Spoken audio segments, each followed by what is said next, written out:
नबूवत के 7वें साल कफ़ारे मक्का ने जब देखा कि मुसलमानों की तादाद रोज़ बरोज़ बढ़ती जा रही है, हज़रत हमज़ा रज़ी अल्लाह तआला अन्हो और हज़रत उमर फ़ारूक रज़ी अल्लाह तआला अन्हो भी इस्लाम के दायरे में दाखिल हो गए हैं,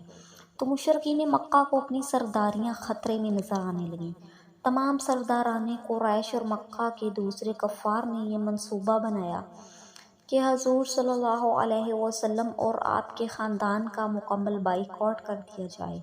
और इन लोगों को किसी ऐसी जगह पर महसूर करके इन पर दाना पानी बंद कर दिया जाए ताकि ये लोग मुकम्मल तौर पर तबाह हो जाएं।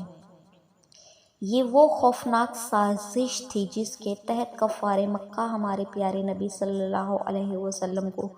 दावत हक़ से दूर करना चाहते थे, मगर हमारे प्यारे नबी सल्लल्लाहु अलैहि वसल्लम की हिम्मत, हौसला और सब्र ने मुशरिकीन मक्का को धूल चाटने पर मजबूर कर दिया और वो अपनी साजिशों में नाकाम रहे।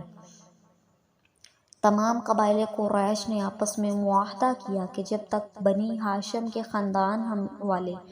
हजूर सल्लल्लाहु अलैहि वसल्लम को कत्ल के लिए हमारे हवाले ना कर दे, कोई शख्स इन लोगों के साथ किसी किस्म की खरीदो फरोख्त ना करे, कोई शख्स इनके ख़ानदान के साथ शादी बयां ना करे, कोई भी इन लोगों से मेल जोल ना रखे, कोई शख्स इन लोगों के पास खाने पीने का कोई सामान ना जाने दे। मंसूर बिन इकरमा ने इस मुआहदा को लिखा और तमाम सरदारान कुरैश ने इस पर दस्तखत करके इस दस्तावेज़ को काबा के अंदर आवेज़ा कर दिया। अबू तालिब मजबूरन हजूर अक़दस सल्लल्लाहु अलैहि वसल्लम और दूसरे ख़ानदान वालों को लेकर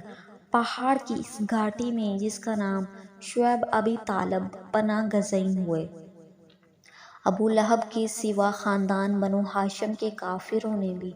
ख़ानदानी मोहब्बत की बिना पर इस मामले में हजूर सल्लल्लाहु अलैहि वसल्लम का साथ दिया और सब पहाड़ के इस तंगो तारीक दर्रा में महसूर होकर कैदियों की सी जिंदगी बसर करने लगे। ये 3 बरस का ज़माना हमारे प्यारे नबी सल्लल्लाहु अलैहि वसल्लम पर इतना सख्त और कठिन गुजरा कि बनु हाशिम दरख्तों के पत्ते और सूखे चमड़े पका पका कर खाते थे और इनके बच्चे भूख प्यास की शिद्दत से तड़प तड़प कर दिन रात रोया करते थे। संगदिल और जालिम काफिरों ने हर तरफ पहरा बिठा दिया था कि कहीं से भी घाटी के अंदर दाना पानी ना जाने दिया जाए। एक दिन हज़रत खदीजा रज़ी अल्लाह तआला अन्हा का भतीजा अपनी फूफी के लिए कुछ अशियाए ज़रूरत लेकर बाहर निकला तो कुरैश के अफराद जो निगरानी कर रहे थे, उन्होंने हज़रत खुदैजा रज़ी अल्लाह तआला अन्हा के भतीजे को देख लिया। उन्होंने सामान ज़ब्त करके उसे इतना मारा और तशद्दुद किया कि वो 3 दिन बिस्तर से ना उठ सका। इन दिनों मक्का के कुछ बुजुर्गों ने सुलह करवाने की कोशिश भी की और कुरैश से कहा कि वो इजाज़त दे दें कि मोहम्मद सल्लल्लाहु अलैहि वसल्लम और इनके साथी वापस चले आएं, लेकिन कुरैश के बुजुर्गों ने जवाब दिया कि अगर मोहम्मद अपने दीन से दस्तबरदार हो जाए तो मक्का वापस आ सकते हैं। मुसलसिल 3 साल तक हजूर सल्लल्लाहु अलैहि वसल्लम और ख़ानदान बनु हाशिम इन तकालीफ़ों मसाइब को झेलते रहे, यहाँ तक कि खुद कुरैश के कुछ रहम दिलों को बनु हाशिम की इन हस्तियों पर रहम आ गया और इन लोगों ने इस जालिमाना मुआहदा को तोड़ने की तहरीक उठा ली। चुनाचे हिशाम बिन अमरू आमरी, रफ़ा बिन अल असवद वगैरह ये सब मिलकर एक साथ हरमे काबा में गए और रहबर ने, जो अब्दुल मतलब के नवासे थे, कफ़ारे कुरैश को मुखातिब करते हुए कहा कि ए लोगों, ये कहाँ का इंसाफ है कि हम लोग तो आराम की ज़िंदगी बसर कर रहे हैं और ख़ानदान बनु हाशिम के बच्चे भूख और प्यास से बेकरार होकर बुलबुला रहे हैं। खुदा की कसम, जब तक इस वहशियाना मुआहदा की दस्तावेज़ फाड़ कर पाँव में ना रौंद दी जाएं, मैं हरगिज़ चैन से नहीं बैठ सकता। یہ تقریر سن کر ابو جہل نے تڑپ کر کہا، خبردار، ہرگز تم اس معاہدہ کو ہاتھ نہیں لگا سکتے۔ زما نے ابو جہل کو اتنے زور سے ڈانٹا کہ اس کی زبان بند ہو گئی۔ اس طرح مجمع میں بیٹھے سبھی لوگوں نے ابو جہل کی شدید مخالفت کی۔ اس مجمع میں ایک طرف ابو طالب بھی بیٹھے ہوئے تھے۔ انہوں نے کہا کہ اے لوگو، میرے بھتیجے محمد صلی اللہ علیہ وسلم کہتے ہیں کہ اس معاہدہ کے دستاویز کو کیڑوں نے کھا ڈالا ہے، اور صرف جہاں جہاں اللہ کا نام لکھا ہوا ہے اس کو کیڑوں نے چھوڑ دیا ہے۔ لہٰذا میری رائے یہ ہے کہ اس دستاویز کو دیکھو، اگر واقعی اس کو کیڑوں نے کھا لیا ہے تو اسے چاک کر کے پھینک دو، اور اگر میرے بھتیجے کا کہنا غلط ثابت ہوا تو محمد صلی اللہ علیہ وسلم کو تمہارے حوالے کر دوں گا۔ یہ سن کر معتم بن عدی کعبہ کے اندر گیا اور دستاویز کو اتار لایا، اور سب لوگوں نے دیکھا کہ واقعی پوری دستاویز کو کیڑوں نے کھا لیا تھا سوائے اللہ تعالیٰ کے نام کے۔ معتم بن عدی نے سب کے سامنے اس دستاویز کو پھاڑ کر پھینک دیا، اور قریش کے چند بہادر ہتھیار لے کر گھاٹی میں پہنچے اور خاندان بنو ہاشم کے ایک ایک آدمی کو وہاں سے نکال لائے اور ان کو ان کے مکانوں میں آباد کر دیا۔ یہ واقعہ معاشرتی بائیکاٹ محرم 10 نبوی تک جاری رہا۔